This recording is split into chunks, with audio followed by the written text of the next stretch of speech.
It's wonderful to have your company here today. I'm Morag, and this is the masterclass of February. So last year, I took a little bit of a pause from doing the masterclasses. I have been organising various podcasts and festivals, but I thought this year might be a chance to actually come back and start to share these sessions again, and particularly to open up conversations with many of you around the world. And so I'd just like to warmly welcome you all.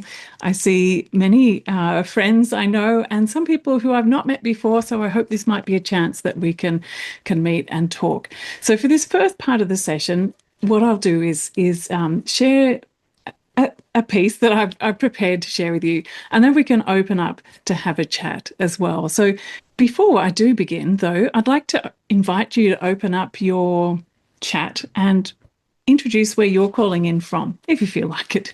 There is no compulsion to share in these sessions. It's completely open, but love to see where you're calling in from, and if there's a particular interest that you have too in permaculture education. What I would like to say too is that please use this space throughout in the chat, where you can be dropping in the links to the work that you're doing in permaculture education.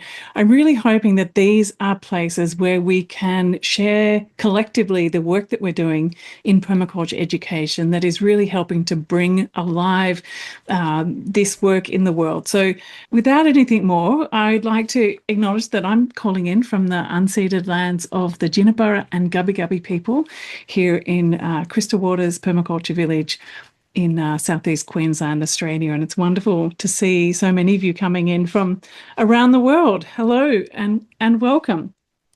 So as I said, I think many of you I've met before, but some of you, this may be the first time that we've met. So just very briefly, just to say that I'm Morag, and I'm the founder of the Permaculture Education Institute.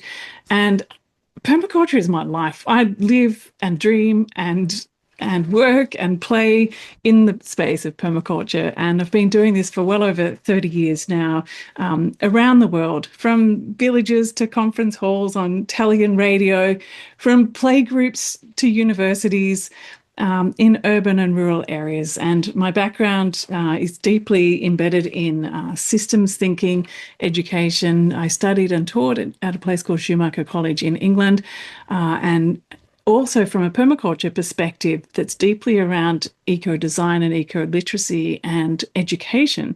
I have a postgrad in landscape architecture and also a Masters of Sustainability Education with honours in, and both of those, surprise, surprise, had a focus of permaculture, both permaculture design and permaculture education. So this is what I spend my life doing. This is the thing that I do for fun, and fortunately, it also is the thing that I do for my work.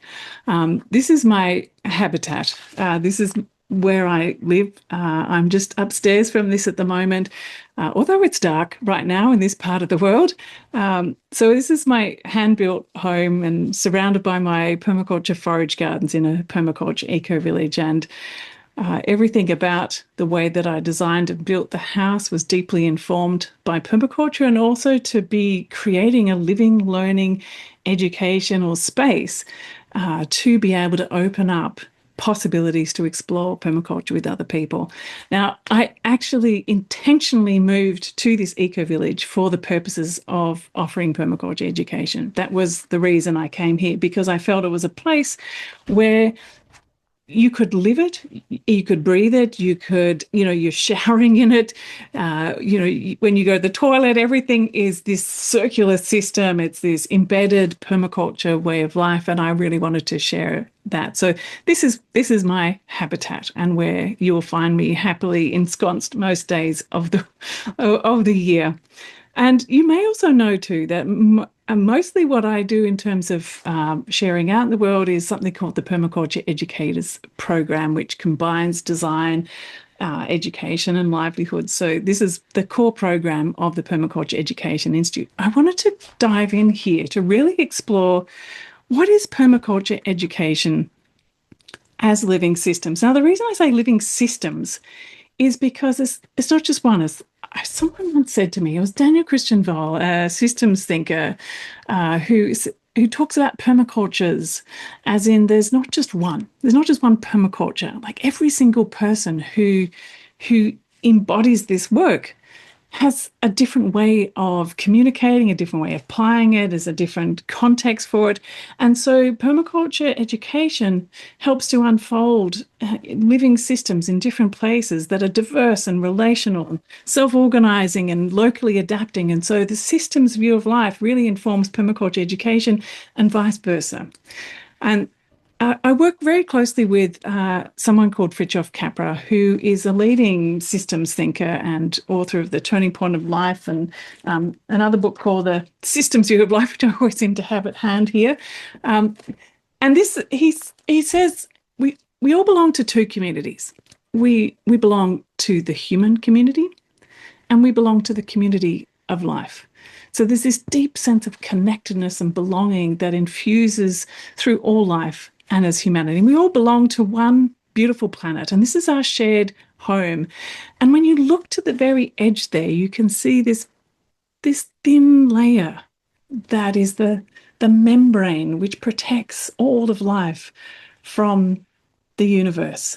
And I really, when I see this picture and I really take time to think through this, it feels an incredibly vulnerable but a precious time to be alive, that here we are on this beautiful planet. Yet, when we look to the studies that are done, this is from the Stockholm Resilience Institute, the planetary boundaries. We are rapidly shooting past the planetary boundaries that are safe. The studies that they were doing back in 2009 showed that 7 boundaries are assessed, but only 3 had been crossed. So the little circle there saying we're within the planetary boundaries, it's okay still. Anything that's red or orange just means we've shot past the planetary boundaries. If you want to look this up, go and check it out on the Stockholm Resilience Institute. You'll see their work there.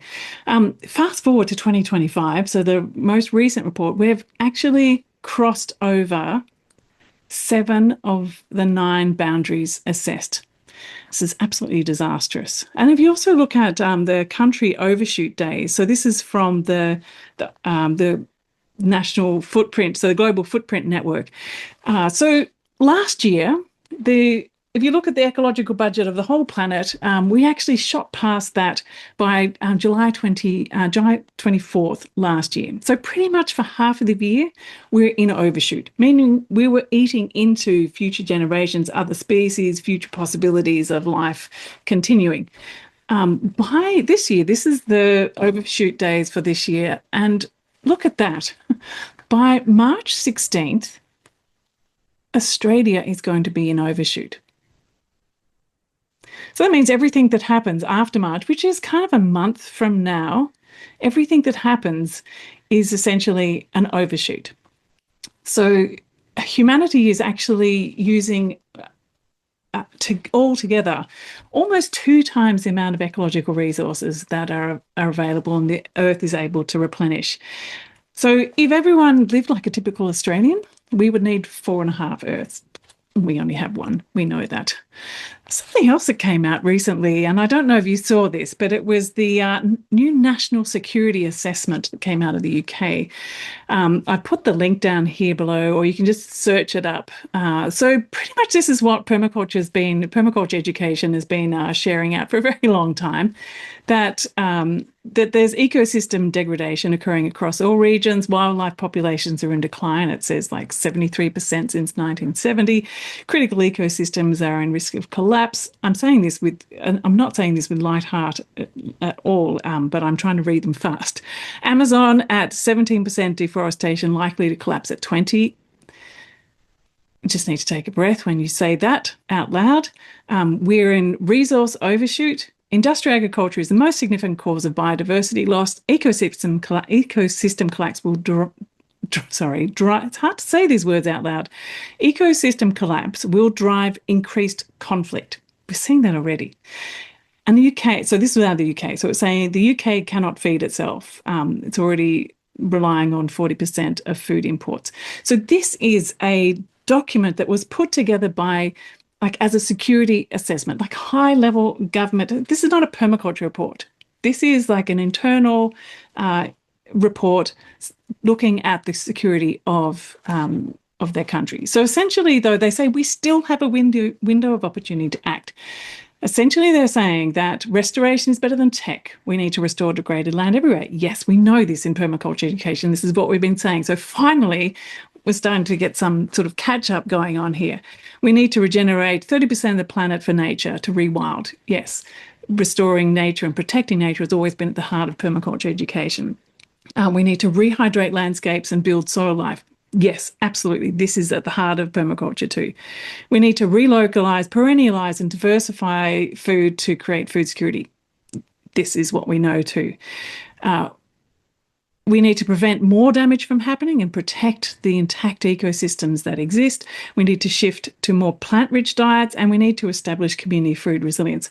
So I just wanted to bring this forward to you because I think that it's really important to see that this is the kind of conversations that are happening at the highest level of government and is seen as a global security risk. So permaculture education is not just a nice thing to have on the side. Permaculture education actually is something that we need to have entirely across every single sector of society, at every single level and every single age and in every single culture, addressing these issues. Because this is not just for the UK, this is the global situation. We're facing a living system collapse. And this separation and destruction is really painful. I don't know if you feel this, but I feel it intensely every day. And actually reading this out is really hard to do. But, we are of this earth. We are of the earth and we are nature. And so what is the kind of education that reconnects us with this community of life? And what is the kind of education that reminds us that we're of this community of life? And that to me is permaculture education. How do we learn to recognize and live within the natural limits? This is the kind of education we need. How do we unlearn the patterns of separation? We need to see natural patterns and learn how to design with nature. That is what permaculture education is about. How do we develop agency to shape a different story? Like, how do we learn the skills and the capacity to be able to shape the spaces that are around us that are supportive of all life and the well-being of people and planet? And how do we imagine possible futures? I mean, essentially, that's what design is. It's like really noticing deeply what is in a place and to be able to imagine the possible futures, taking into consideration the people and the species and the soils, and to imagine what can be possible. What are the possible futures in that place that are supportive of life, that care for Earth and care for people and a fair share? So I really do see that when we put all of this context, that permaculture is education for planetary possibilitarians. Now, I really want to encourage all of you to be this, to think from this big picture perspective and to bring it down into our local place and see the possibilities that are there to act and the possibilities to share this with other people. There's nothing more important that I can see for us to be doing at this point in time than to be finding our way into this with the way that, in the places that we love, with the people that we care about, through the lens that which helps us to fall in love with it. So for me, permaculture is about designing for life. So really noticing and reimagining with eco-literacy and care, and developing that eco-literacy skill and that capacity to care for all life. And permaculture too, I think, is essentially about education for life. It's like we're falling in love with life is absolutely natural, where ecological thinking guides our actions, and where care informs our relationships. And so this is that sort of systems perspective and the living systems perspective, that how can everything we do be emerging from and supporting life to thrive? So this idea I said before about seeing the big picture, to really widen our field of understanding, widen our field of possibility, and to really deepen into that sense of responsibility, and not to feel like a heavy weight, but to feel like we can be part of and be in relationship with what's going on so that we have agency to act. And this is another thing that came out recently. I'm not sure if you saw it. My beautiful daughter sent it through to me the other day, an article. She's saying the world is in water bankruptcy. This was the article put out by the UN scientists. And essentially, what it's saying is that 75% of the global population live in water insecure areas. That's three-quarters of the global population, and it's getting worse. Now, just have a look at, so the red spots, obviously, the dark spots are where it's most water insecure. There is an unequal burden. So the climate change that's happening and the impacts of Western industrial capitalist way of life is creating these impacts. And look where it's impacting. And so this is a huge piece of the picture. But we can respond to these planetary crises through local action. And one action done well can myceliate widely. For example, Andrew Millison's been showing fabulous examples of water restoration works across Africa and across India. He's been filming these and sharing them on his YouTube channel. Amazing ways to rehydrate landscapes. We can rehydrate landscapes in all different ways. This is a picture from Crystal Waters, where I live. It's an eco-village that was once a degraded landscape and within 30 years has become this rewilded, rehydrated, incredible landscape, simply through, not simply, but through one of the key things being the focus on water, the focus on rehydrating the landscape. So as well as seeing the big picture, it's really important to connect bioregionally and ground our educational thinking and what we're sharing in not just what's right in front of us, but how it connects bioregionally and globally. So really ground our education, ground what we're sharing with people in these whole systems, and really considering what's upstream and what's downstream. Explore our watersheds and the tributaries and the places and the cultures and the histories. And we can think about this from a perspective of the physical landscape, but we can also look at this from cultural landscapes too, and also organizational relationships, and start to see our web of relationships in a bioregion and how we can be working together to craft a different narrative for place. And then when we come into that sort of act locally, so we've come from the big picture, the global perspective, into our bioregional understandings and placing ourselves in the upstream, downstream of our catchments, and then acting locally. And we often hear this sort of like, do what you can where you are with what you have. I love that. But I also love the idea of doing what you love in a place and community you care about. And so there's that deep relationality, that deep connection, and that sort of like every day you get up, you just want to get out and do this because it makes your heart sing. And so that to me is like the foundation of acting locally, is to really doing it from a place of love and to really notice where you are. Take slow walks in your area. Sit quietly under a tree. Observe everything. Notice everything. You don't have to name it or know what the tree is called even, but you notice the relationship. You notice what happens. You sense different feelings. Like the other day I was walking underneath this tree. It was the heat wave and I was 50 degrees just about outside, and I walked underneath this willow tree. And like, okay, willow is not native in this area. Walked under it. Honestly, it was 10 degrees cooler under there. And then I could see all of these different things going on in this place, just different from like 5 meters away. Also look at who else is living there. Who lives in this place too. This is not just a human planet. This is a planet for all of us. And really look at too what happens above, around, below. Open up all of your senses to notice what happens before and after and make the connection. So like when I see different skies, I've been living in this place now for 25, 30 years. I know I can read the clouds. I know what that means, whether it's going to be a storm that's coming or one that's just passed, or whether it's a car. You notice these things. Like, just imagine if you have 60,000, 100,000 years worth of that knowledge. Like, I feel 25 years, a deep sense of place, but I feel like an absolute novice when I put it in that context. But we can start to notice that. And if we give ourselves that time and we deeply connect with place, and to find the patterns of relationship.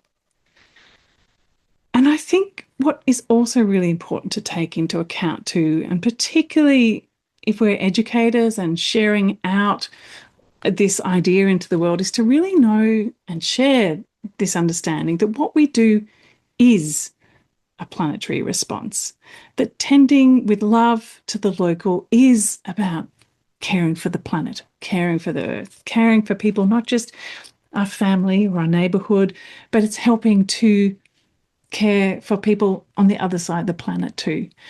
So that's the fair share part. So really knowing that the small actions that we do with love and care and authenticity really is a planetary response. We as nature are responding to what's happening. So it's these nested systems of action and care and love. Love matters. I can't overemphasize that enough. Falling in love with the planet, falling in love with the place that we live, falling in love with our gardens, falling in love with life itself. And I just want to share a little story because this happened just 2 days ago, or actually it was maybe 4 days ago, sorry. It was during the heat wave. And we have these turtles that every now and then come up from the dam. There's a lake that's below us here, a wildlife lake. And the turtles come up and they lay their eggs, sometimes under our back veranda, sometimes in my garden. And it's like an extraordinary thing to have turtles laying eggs in your garden. And they hatched. Normally, I don't notice them hatching. They little hatchlings will disappear off. But this particular day was a heat wave day. And there was a couple of little hatchlings that my son noticed were really struggling to get across the hot grass and the hot pavers to get down to the dam. So we gave them a bit of a hand. And this is a 12-year-old boy who loved sport and, boy stuff. And there he was, in love with these turtles and caring to be a helper. He knew that usually it's best to let them go by themselves, but he could see that they were struggling. So this partnership with all life, and I think the more that we give ourselves space to notice what's happening and to be part of the relationship of life in the places that we live, that we can engage in this way. And then also to recognize that life is learning. So just by being involved in a permaculture garden, this young man took that on and understood that. And so I think that we're always learning. And everyday surrounds, our interactions, our experiences, our thoughts, our actions, our choices. And why I mention that is because from a permaculture education perspective, really deeply understanding that everything that is happening is a learning experience. So the context, the place, the food, the environment, everything helps to shape what is possible in deepening our understanding. And to really slow down, like Biokamalafe talks about this, the time's urgent, let us slow down. And that seems counterintuitive. It's like, oh no, it's urgent, we've got to speed up and do more. But it's actually the slowing down, reducing our tension in our body, enough to be able to notice and to breathe and to connect and to be part of a community of life and a community of place, and to think how it is that we might be able to show up more. That is it's not about doing less, it's about slowing down so that we can really be fully engaged. Excuse me, I'll just give a drink of water. And one of the most beautiful ways of doing this too is to share beautiful meals that are grown and harvested and processed in the garden, and to ingest the garden, to ingest the life that you've been part of growing and caring for, and to create that environment. So like as an educator, like a living systems experience is a shared meal. And it's such a beautiful thing. So, so many permaculture courses, like when I teach permaculture here at Crystal Waters, often the best thing people say, the best part of the course was the meals. And you think, oh, wasn't it the classes? Wasn't it the things that we were talking about? It's like, no, it's the food. It's always the food. And so I think, well, how do we then frame that as because it's so personal, it's so intimate, it's so delicious and inviting. And there's the conviviality of the meal and the conversations and the processing of the ideas and the thoughts of the day. Like the meals are so important. So, how do we take that, like really recognizing the living systems nature of a meal shared, and use that as the foundation of the education offerings that we have? And also, I think that it's really, really important to consider that learning takes time. We can offer a short course or a series of workshops, but I think this sort of being able to connect over a period of time or find a way to come back into relationship again or sort of reconnect around things is important. Some of the most important lessons for me have taken like a decade. Like this bird here, for example, it took me a decade to wake up to this. I'd planted this amazing Shatut mulberry tree in my garden, saying my garden. And I'd planted there with all the good permaculture design thinking that I could come up with. Like it was the mulberry was on the western side, it was shading the chickens and the children's playground, and the fruit would fall into the chickens, and the kids could harvest it, and the mulch would come down, and I could put that into the compost. It was this beautiful design system. And then the QL started landing in there every year. From about sort of the 10th year onwards, it started to land in there. And every year it would come back. So it had flown to another part of the planet, and then it would come right back next year into that same tree. And it was a mind expanding moment when I realized this isn't my garden, this isn't my tree. That time it took me to realize that I'm part of the ecosystem of life that calls this home, and I am just a dweller in this landscape and a contributor, a gardener, everything gardens. And so this profound experience, it takes time.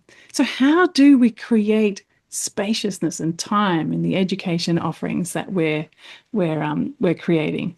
And also to really explore the living systems of research that's out there. There are so many interconnected bodies of knowledge and ideas and thinking and philosophy that is out there, from deep ecology to Gaia thinking, Gaia theory to work that reconnects. It's like there's so many different angles that you can look at for every single, for like ecological economics. Permaculture is kind of like this beautiful hub that you can look at all aspects of life. And then wherever you look, there's like doors to open to reach out into different fields and connect. And so really lean into those and grow deeper roots. Like find where you can myceliate and be curious together with other people about how this makes sense. And then also spend time with elders of the various movements. I'm really saddened because this is my dear friend Stephen Harding, who was the research fellow for deep ecology at Schumacher College, one of the founders of the college, and he passed away not that long ago. Joanna Macy, the founder of the Work That Reconnects, passed away recently. I work really closely with Fritjof Capra, who just turned 87. And so who are the elders of the movements that you're involved with, and how can you lean in and really spend time with these people and to deepen your understanding? But oops, sorry, it went the wrong way.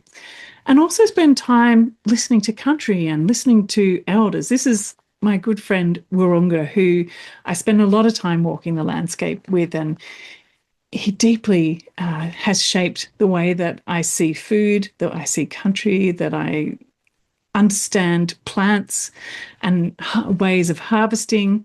And so, again, that takes time.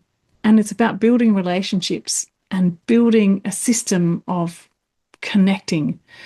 And I'd really encourage you, if you have a chance, to go walking with Indigenous women, to learn about the plants and the ways of connecting and noticing the landscape. This is like deeply shaped how I understand what permaculture is and how it has roots into the origins of where humans have come from. This is about being deeply human in places. So find ways that you can connect, whoever it might be, and create an ecosystem of educators.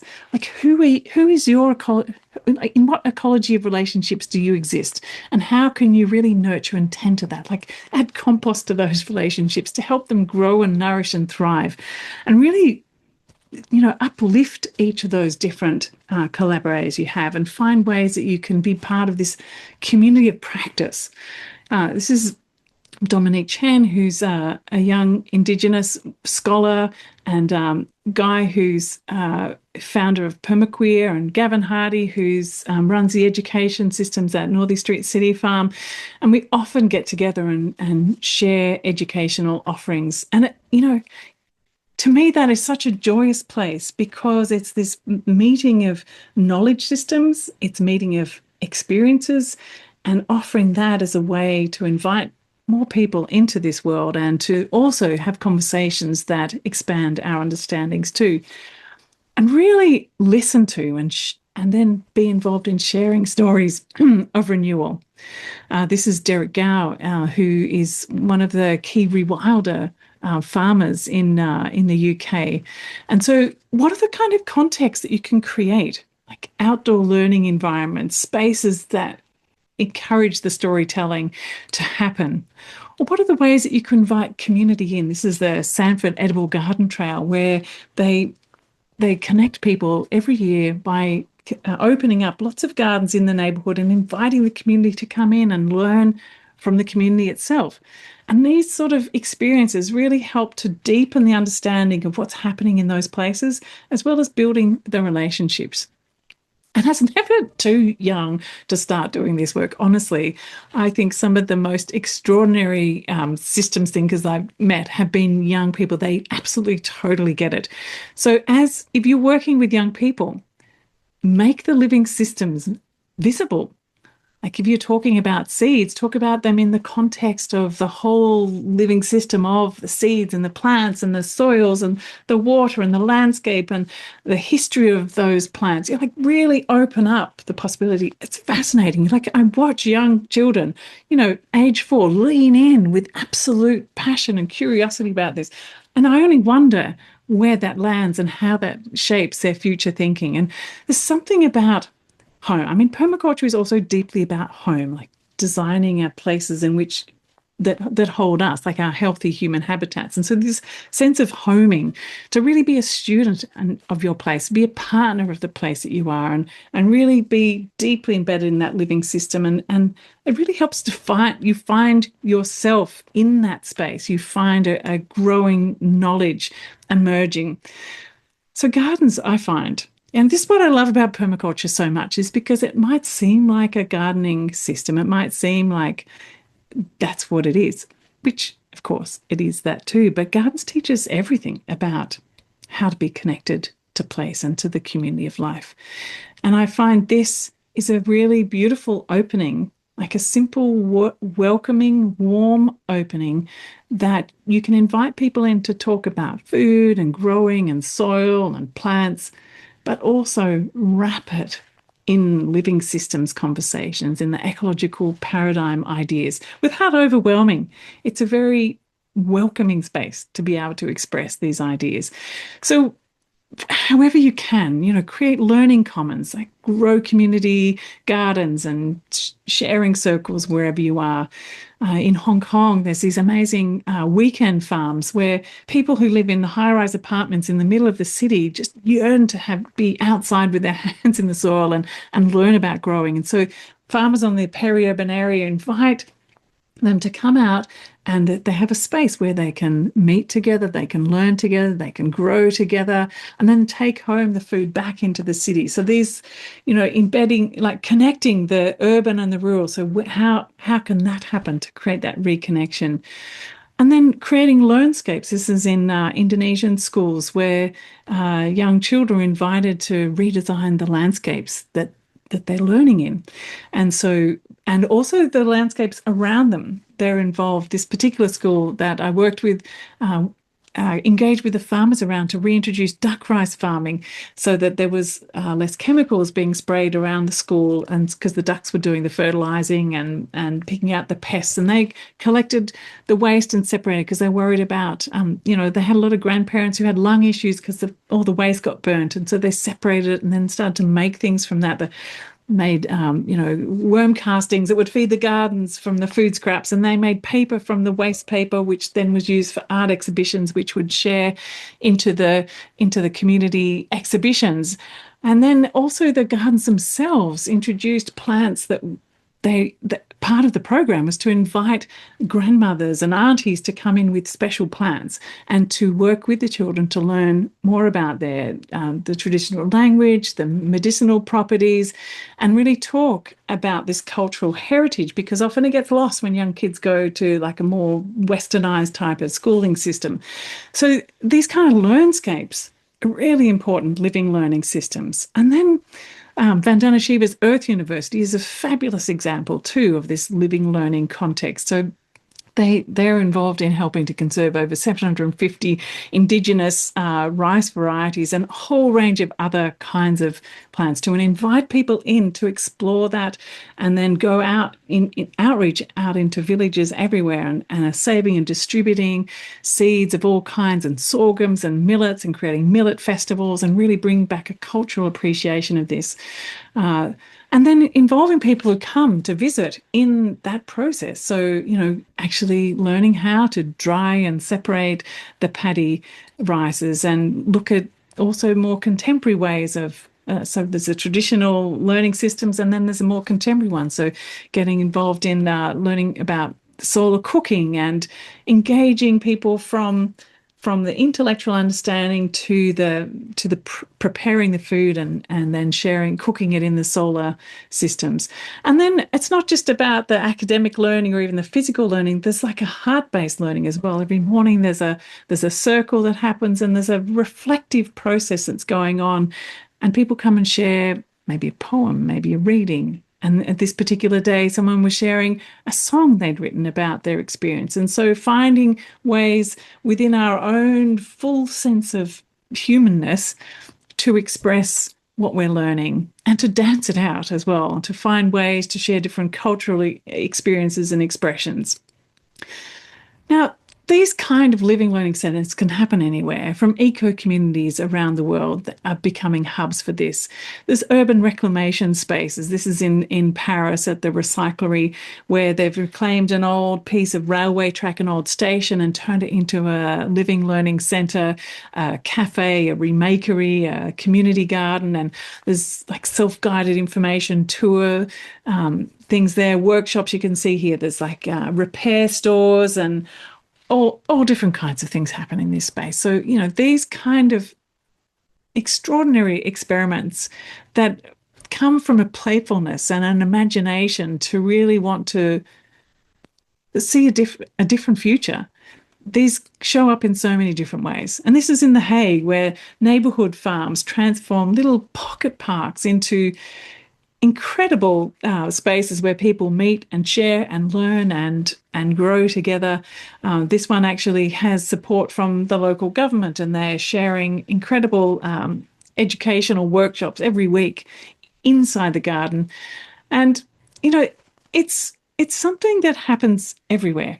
It's all around the world, and we work really closely at the Permaculture Education Institute, and also with the Ethos Foundation, which is our registered charity, to share and support permaculture education in refugee communities. And so this is locally led programs that are held and designed by local communities across East African refugee communities, and also villages. The amount of people that are displaced is absolutely increasing, and the amount of food aid and support is declining incredibly. And so this kind of self-generated living systems, sharing from community to community and supporting this work, people to people across the planet through the permaculture movement, is absolutely incredible. And I hope that I saw Ro Morrow was here, and I hope perhaps you might be able to chat about that in a minute too, because your work is absolutely extraordinary. And so from village to village, these farm field schools, I think the permaculture education is alive. It passes from people to people and gets shaped by the villages it lands in and gets communicated. So there's a whole system that exists, that what is a permaculture design course, and that is one thing. But there's also many other ways of sharing permaculture in ways that really land deeply in place. So um, also, this is Caroline in the green shirt here. She teaches permaculture kitchen garden design and and hosts women's circles. So for widows and also young mothers, she creates these circles and brings in the kitchen garden thinking into these communities, because often it's just a farm out there and around the house there's no food that's growing.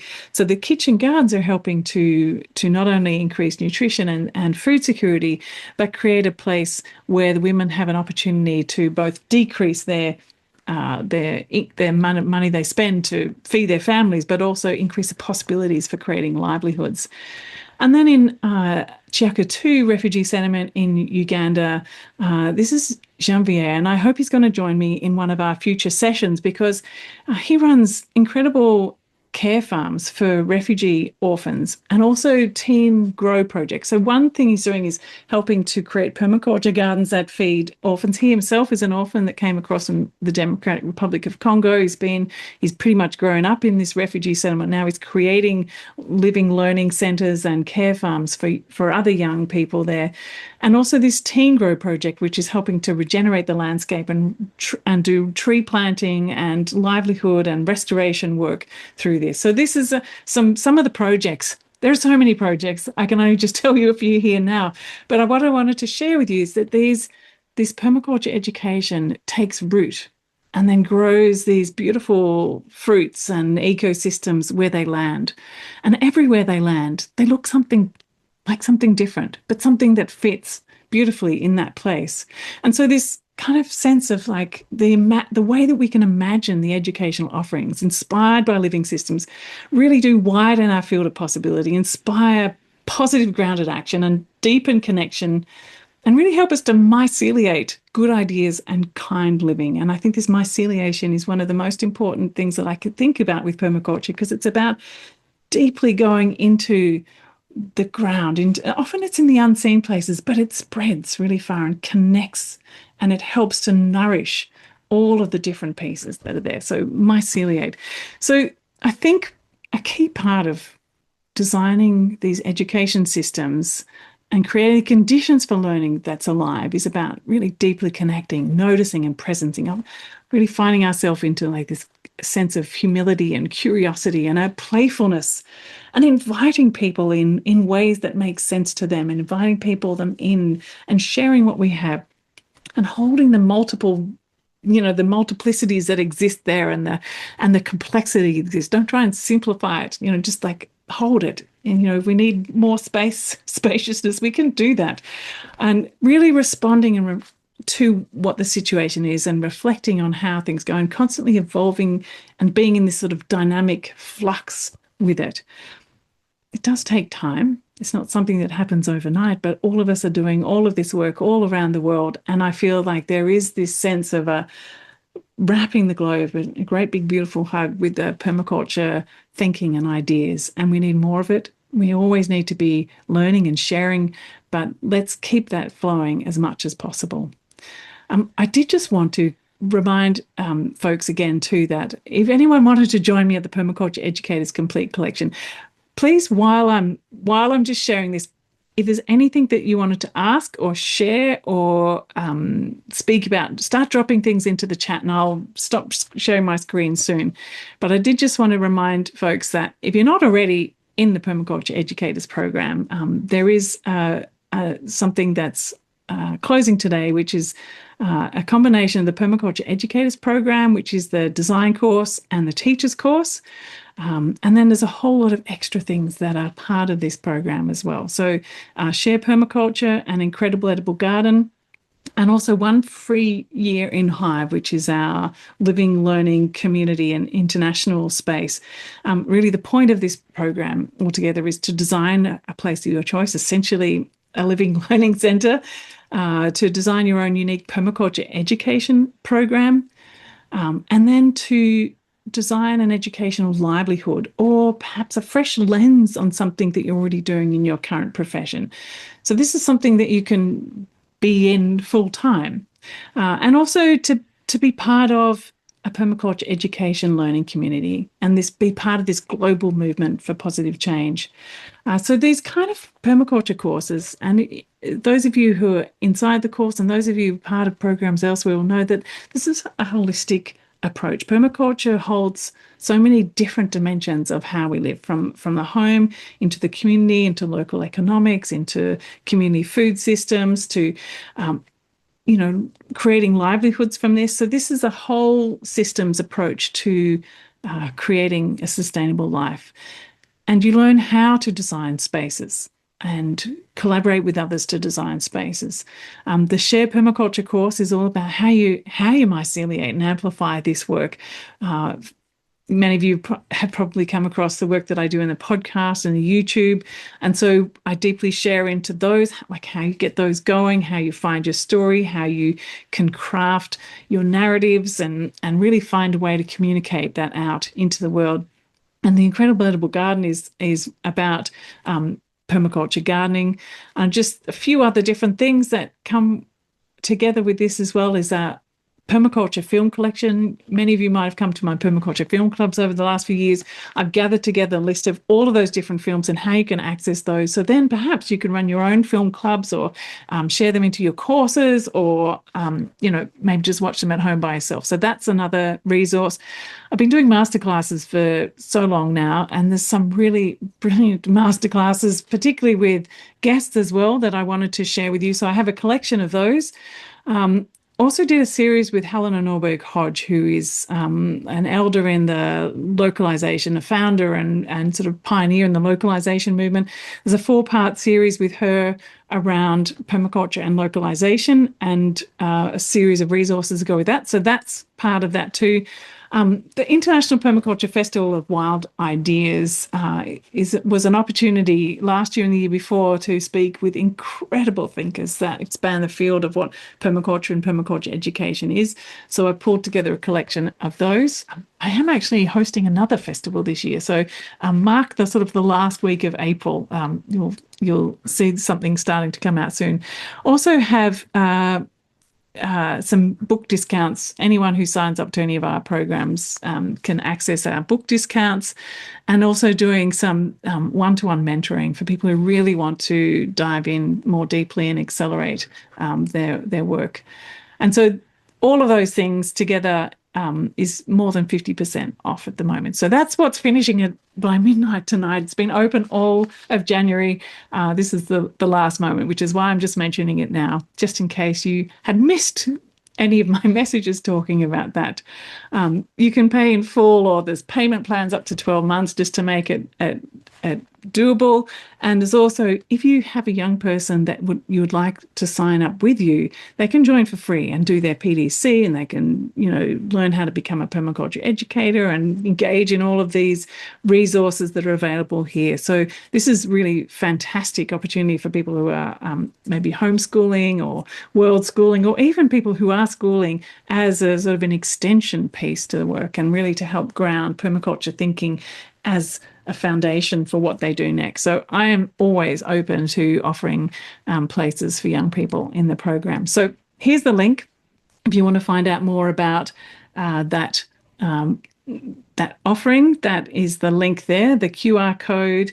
Or if you go to the website permacultureeducationinstitute.org, you'll find it under the Permaculture Educators Program link. So I am going to stop sharing now and open up to let people have a chat, because firstly, I don't know if I can drop in on you, Ro Morrow. I see you there. Hello, Ro. Let me just remove my spotlight and bring you in. Hi, Ro. How are you? Oh, look, I'm fine. And I've got Eunice Neves here from Portugal. Oh, hello, Eunice. And of course, had all the work with the refugees and everything, as well as being a permaculture designer and teacher. So she's here for a few days, and we thought we're going to get in and gate crash this. Look, Yay! that was brilliant. It was really terrific. It was wide ranging. It was huge. I think fantastic covering of the issues, and many of them I was sort of saying, yes, Morag, yes. I know for refugees that the food supplies are running out. The governments, such as other countries, even the United States, are cutting funding for World Food Programme and the numbers of refugees. Now, that's my particular interest. But there are also, I think, the fact that someone in your class or group or little group somewhere is going to start running with whatever you teach them and offer them. They'll pick it up like a backpack and they'll be off. And I think this is myceliate that you're talking about, Morag, but I see it as someone who's got the imagination and they're away, they're out of your hands. And a few years later, you hear they're in Romania with 30,000 refugees and they were your interpreter in Iraq and they're doing all this work. I think it's absolutely remarkable. And most of the issues there we've nailed. And I did love the emphasis on kindness, cooperation, working together. And we love to always have a report from you in the newsletters. And I'm one of your fans, a big And I'm fan. one of yours. We're like fangirls to each other. I just think the work is wonderful and far-reaching and permanent. And thank you so much. Look, I want to give other people a chance to talk. Yeah, it was Andrew Millison. But you covered so much in that time. Is this recording going to be available? There's some Yes. academics in America that want to sort of get that feeling for permaculture education.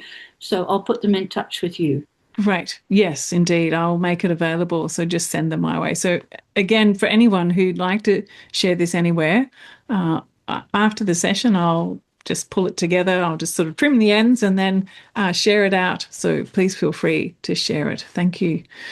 I wonder if there's, thank you so much, Ro. I mean, before you hand off to other people, I wonder if you could just give a bit of an overview of what is permaculture for refugees and perhaps something that you're working on right now, just and where people can find you and maybe we can drop the link in the chat as well.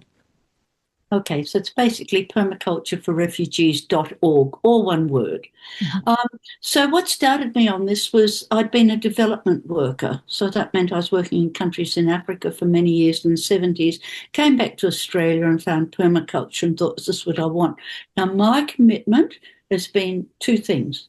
One, non-formal education. I don't want to teach in a university or a TAFE or anything or school. I just like teaching in the community, what we could call the marketplace, where people can sit round.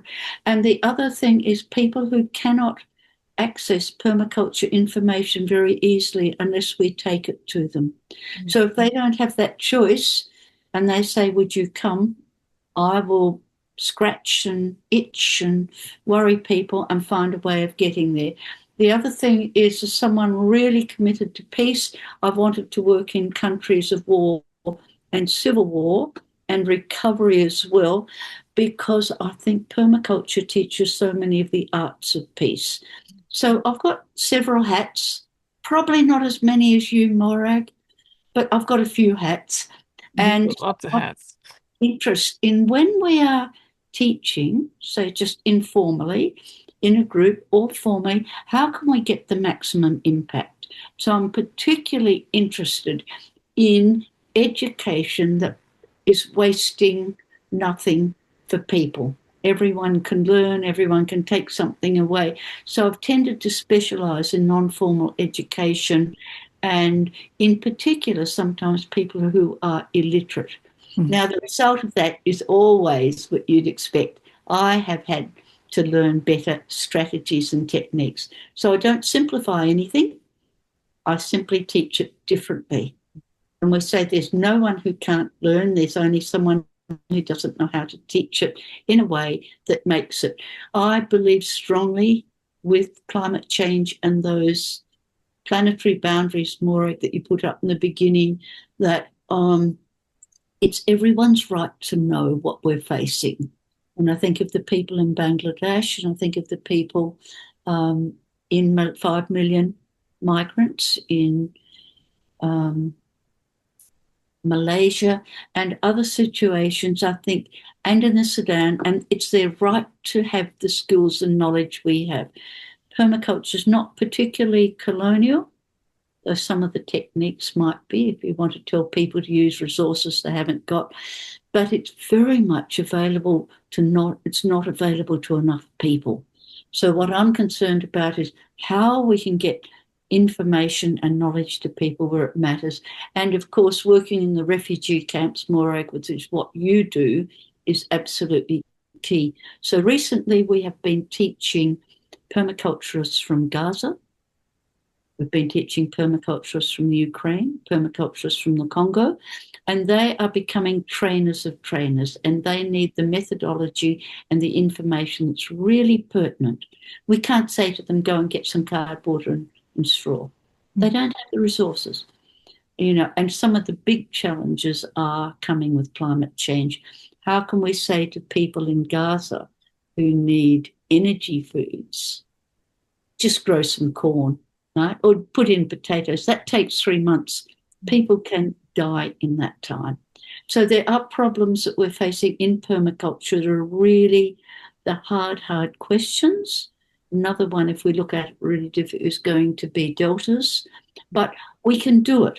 And the responses are there. It's just that we have to be much more aware of the potential and situations. So I won't go on because this is your time. And it was fabulous, Morag. Thank you Thank you, so Ro. much. And, I'm always saying to people, Morag's work, Morag's great. It's a great grasp. And thank you so much. Just on behalf of what I pick up from you, it's lovely. Thank you very much. Thank you, Ro. Thank you for being here, and see hi to Eunice too. We have a few more minutes left until the end of the session, and I just wanted to ask if anyone else had anything that they would like to share about the work that they're doing, or to ask any questions as well about, to anyone here in the group, because, this work, as what Ro was saying, is something, it needs to be done absolutely everywhere, wherever you are, in whatever place you are, whether you're in the coast or on the hills or anywhere. And I can see Samadhi here. Oh my gosh. Hello, Samadhi. So nice to see you. How are you? Good. How are you? I'm really good. It's been a long time since I've seen you. Oh my gosh. How is thing? You're in Kakuma refugee settlement in Kenya. Is that right? You still there? Yeah, I'm in Kakuma. Yeah. And how are things with the permaculture programs there? Are they continuing? Yes, we are trying our best here in Kakuma, even if we have a very difficult situation now since the issue of categories announced, but we'll try to do our best. I hope you have heard about the category that is running here in Kakuma. What is that? Yeah, it is like now people are being divided. Some people are receiving aids from the UNHCR, but others are not receiving. So that makes people to lose hope. But as a permaculture, we're trying our best to make sure people are growing their own foods and it will depend on themselves. Mm. Yeah, I've been following you for so many times when you are doing your class, even your those showing those video film, permaculture film. Yes, I will always be there to make sure that I gain something from you, and always what I gain, I make sure that I share with my community. Yeah, that is what I do. But thanks God, because yes, we're trying our best. Are you still doing music? Are you still doing your music there? Yes, fantastic. Sure. I have to just tell everyone, Samadhi, there is a mud brick, or like a earth bricked, solar powered, permaculture gardened music studio that Samadhi has been leading there and creating music of all kinds. It was actually funded to a large extent by the foundation organised by the Grateful Dead. If anyone knows that band, rather extraordinary story. So Samadhi is now one of the key players there. So yeah, good on you, Samadhi. It's really nice to see you. I also Yes, wanted thank you to, very much. And yeah, nice thank to see you. everyone here. Yeah, Now we have several programs that we want to run in Kakuma since we have seen life of people is very difficult. So we have a number of programs that we want to launch in Kakuma, but we have a very big challenge because always implementation is very hard, but we have many ideas in our head. Yeah. Now if we can get some people who can join us to make sure that we fulfill those programs, yeah, we'll thankful because thank here life is becoming more hard in Kakuma. Thank you, Samadhi. So just so everyone knows too, the Ethos Foundation has always, whenever we receive funds, we always send 100% to projects. So there's a number of different refugee communities and people's projects that we've supported over the years. One of them being the project that Samadhi is now part of. Yeah. So if anyone donated when they were joined up on this session, 100% we've it is going to a project, the one that I talked about with the care farm project with the orphans. That's where this set of funds is going to. We are always open for donations, and there's always people like Samadhi who's saying we have projects. So at any time of any day that you'd like to send any funds our way, I dedicate myself to sending 100% across to projects. So I always donate my time and I cover all the costs of the administration from within the Permaculture Education Institute covers the cost to make sure that the money goes where it's needed the most to people who are designing their own programs and projects and connecting them with different support when they need it and education in whatever way is possible. So just so you have a bit of background on that. I recognise that we are now over the 1 hour that I promised that we would take. So I'd just like to thank you all very, very much for being here as part of this session today. And thank you, Ro, for jumping in and sharing what work you're doing. And thank you, everyone, for being here as part of the session. And thank you, Samadhi, for speaking up too. All right. Take care, everyone. Really lovely to see you all. Bye.